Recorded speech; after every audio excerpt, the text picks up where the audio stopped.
ओम नमो भगवते वासुदेवाय नमः। आप सभी को आज के दिन की मंगलमय हो। सावन का यह पावन महीना हर दिन प्रभु की भक्ति में डुबाने का अवसर लेकर आता है।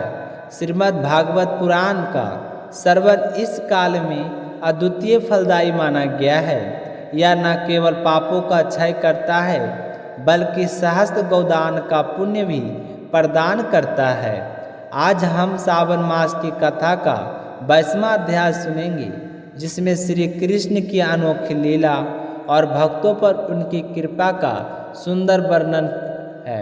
श्री सुखदेव जी महाराज जी कहते हैं, परीक्षित, जब भगवान श्री कृष्ण मथुरा की राजधानी के द्वार से बाहर निकले तब उनका दर्शन ऐसा प्रतीत हुआ जैसे पूर्व दिशा से शरद ऋतु की चंद्रमा उदित हो रहा है।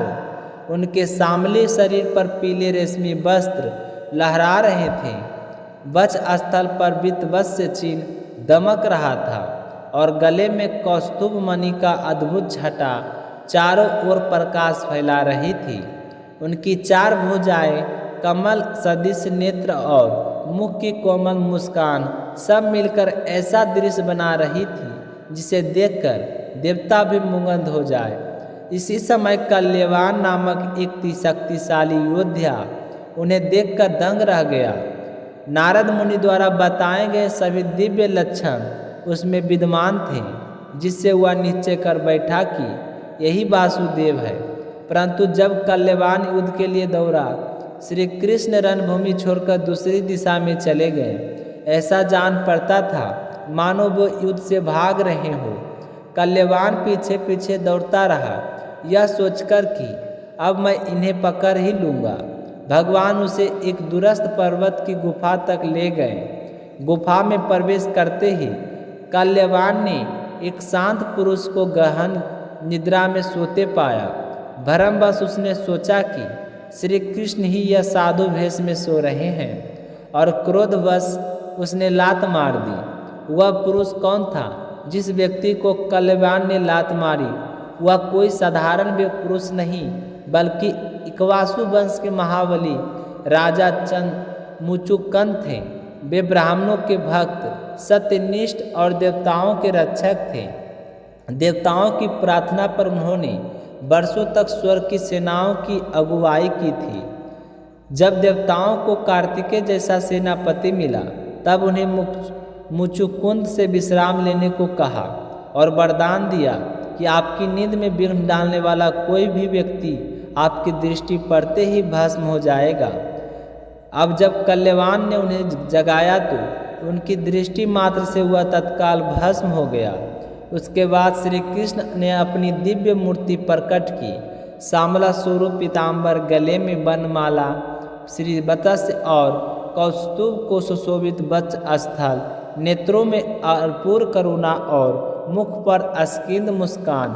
राजा मुचुकुंद कुछ क्षणों के लिए स्तब्ध रह गए। उन्होंने पूछा, हे प्रभु, आप कौन हैं जो इस दुर्गम गुफा में अपने कोमल चरणों में विचरण कर रहे हैं?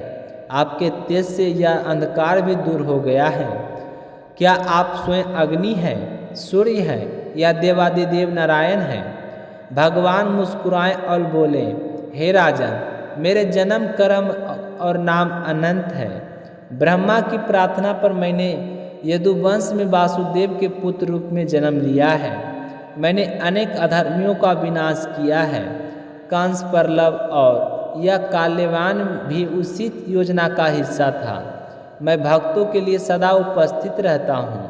तुम्हारी भक्ति ने मुझे यहाँ खींच लाया। मांगो जो चाहे मांगो।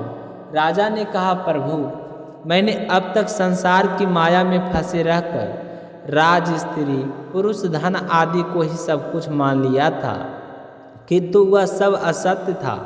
आप जैसे कृपालु के साक्षात दर्शन से आज मुझे वास्तविक लक्ष्य ज्ञात हुआ है। मैं आपसे केवल यही वर चाहता हूँ कि मेरी बुद्धि सदा आपकी भक्ति में स्थिर रहे। मेरे हृदय की सारी इच्छाएं शांत हो चुकी है। बस आप मुझे अपने चरणों का सेवक बना लें। भगवान ने कहा, राजन, तुमने इच्छाओं के लालच में नहीं फंसकर मेरी परीक्षा में उत्तीर्णता प्राप्त की है। अगले जन्म में तुम ब्राह्मण कुल में जन्म लेकर योग और ज्ञान के परिपूर्ण बनोगे और अतः मुझे प्राप्त करोगे। इस प्रकार श्री कृष्ण की इस अद्भुत लीला और मुचुकुंद की भक्ति का यह अध्याय यही समाप्त होता है। इससे हमें सीखने को मिलता है कि प्रभु सच्चे हृदय में से पुकारने वालों को कभी छोड़ते नहीं हैं और माया के बंधन तोड़ने के लिए केवल एक जागरण पर्याप्त होता है। तो आइए हम भी मुचुकुंद जैसे व्यक्ति भाव के साथ प्रभु के चरणों में आत्मसमर्पण करें।